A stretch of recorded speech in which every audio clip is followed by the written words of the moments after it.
Veter se bo danes še krepil, predvsem v naših krajih lahko do večera pričakujemo tudi močnejše sunke, vendar Arso za prihodnje dni napoveduje vetrovno umiritev in celo nekaj snežink.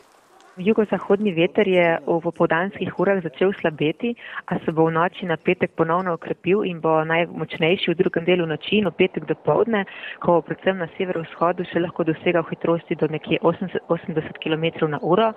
Nato pa bo jutri čez dan slabel in tudi na to v prihodnjih dneh ne pričakujemo več izrazitega vetra. Bo pa jutri pogosto deževalo, nekaj vmes bo presledkov, nekaj presledkov brez padavin, a potem v noči na soboto padavine bodo prišle iz dežja v sneg, ki bo potem lahko po nižinah nekje prinesel tja do jutra 5 cm, potem ko bo više na Pohorju, lahko tudi nekje do 20 cm, ampak do padavine do sobotnega jutra nekako ponehale, sledilo pa bo nekaj suhih in razmeroma hladnih dni. Kljub vsemu pa v prihodnjih dneh ostaja nevarnost poplav, še opozarjajo pri Agenciji Republike Slovenije za okolje.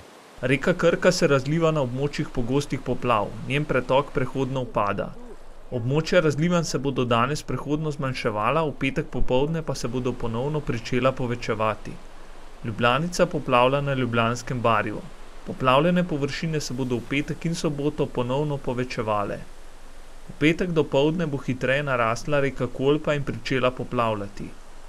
Gladine ozeritev kraških polj na Notranjskem in Dolenjskem se bodo v prihodnjih dneh še zviševale.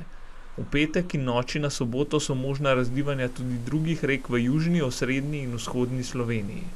Kaže, da je skrajni čas, da resno razmislimo o varstvu okolja, saj bo narava do nas vedno bolj neizprosna.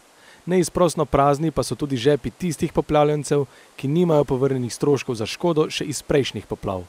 V tem tednu pa morajo ponovno reševati svoje premoženje.